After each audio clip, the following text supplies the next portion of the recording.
Bismillahirrahmanirrahim. Assalamualaikum warahmatullahi wabarakatuh. Hai, saya Siroj Stolibin, mahasiswa dari Universitas Muhammadiyah Tangerang, Fakultas Ekonomi dan Bisnis, Prodi Akuntansi. Dalam video ini, saya akan menjelaskan tentang agensi teori. Jensen dan Meckling pada tahun 1976 menyatakan bahwa hubungan keagenan timbul karena adanya kontrak antara prinsipal dan agen dengan mendelegasikan beberapa wewenang pengambilan keputusan kepada agen. Manajemen merupakan pihak yang dikontrak oleh pemegang saham untuk bekerja demi kepentingan pemegang saham.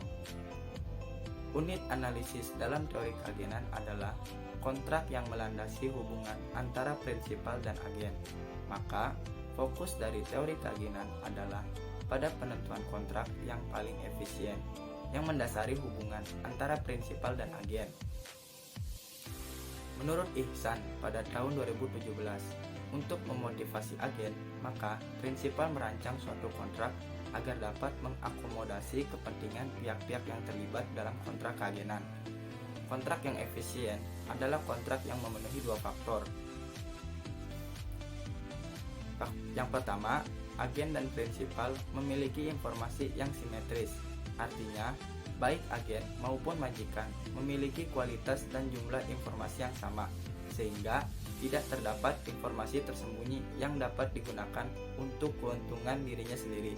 Dan yang kedua, risiko yang dipikul agen berkaitan dengan imbal jasanya adalah kecil, yang berarti agen mempunyai kepastian yang tinggi mengenai imbalan yang diterimanya.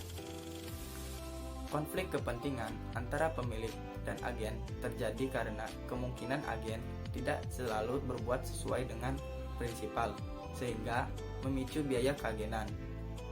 Menurut Hadi Prajitno pada tahun 2013, agensi konflik dapat memicu timbulnya biaya-biaya keagenan. Yang pertama, biaya monitoring. Biaya monitoring yang dikeluarkan oleh prinsipal adalah biaya pengukuran dan perencanaan dan evaluasi kinerja agen, biaya penerapan indeks kompensasi manajer, biaya perencanaan dan penegakan peraturan atau kebijakan perilaku khusus, biaya perekrutan dan penggantian manajer, serta biaya terkait ekuitas pihak luar. Yang kedua, biaya bonding. Biaya bonding yang ditanggung oleh agen adalah manfaat bagi manajer dalam kaitan dengan uang dan tidak terkait uang, biaya strukturisasi keuangan, biaya terkait konvenan dan pembatasan perilaku manajerial oleh pihak luar, biaya reorganisasi kas yang ditahan, serta biaya kerugian investasi. Yang ketiga, kerugian residual. Kerugian residual sebagai pengurang kekayaan prinsipal adalah risiko yang ditanggung atas hutang belum dilunasi atau biaya kebangkrutan.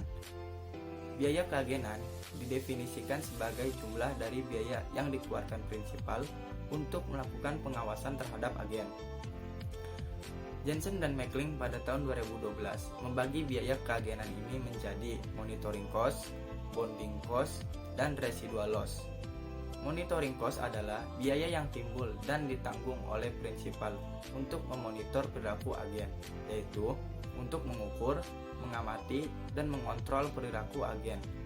Kemudian bonding cost. Bonding cost merupakan biaya yang ditanggung oleh agen untuk menetapkan dan mematuhi mekanisme yang menjamin bahwa agen akan bertindak untuk kepentingan prinsipal. Selanjutnya, residual loss merupakan pengorbanan yang berupa berkurangnya kemakmuran prinsipal sebagai akibat dari perbedaan keputusan agen dan keputusan prinsipal. Beberapa agensi konflik menurut Jensen dan Meckling pada tahun 1976 adalah sebagai berikut. Yang pertama, moral hazard, yaitu permasalahan yang muncul jika agen tidak melaksanakan hal-hal yang disepakati bersama dalam kontrak kerja. Yang kedua, adverse selection, yaitu suatu keadaan di mana pemegang saham tidak dapat mengetahui apakah suatu keputusan yang diambil oleh manajemen didasarkan pada informasi yang telah diperolehnya atau terjadi sebagai kelalaian dalam tugas. Menurut teori keagenan, Salah satu cara yang diharapkan dapat menyelaraskan tujuan prinsipal dan agen adalah melalui mekanisme pelaporan. Informasi merupakan salah satu cara untuk mengurangi ketidakpastian, sehingga memberi akuntan peran yang penting dalam membagi resiko manajer dan pemilik. Eisenhardt pada tahun 1989 menyatakan bahwa teori keagenan menggunakan 3 asumsi sifat manusia, yaitu manusia pada umumnya mementingkan diri sendiri, manusia memiliki daya pikir terbatas mengenai persepsi masa mendatang, dan manusia selalu menghindari risiko. Salah satu variabel yang memiliki keterkaitan teori keagenan adalah variabel kecurangan laporan keuangan dan elemen fraud diamond. Dengan adanya ketidakseimbangan informasi yang disebabkan karena konflik kepentingan antara agen dan prinsipal dapat mendorong para agen atau pihak perusahaan untuk melakukan suatu kegiatan yang menyembunyikan sejumlah informasi yang seharusnya diketahui oleh para prinsipal. Hal tersebut akan memberikan dampak terhadap kondisi agen ketika menyajikan angka-angka dalam laporan keuangan. Sekian video yang dapat saya sampaikan, kurang lebihnya mohon maaf. Wassalamualaikum warahmatullahi wabarakatuh.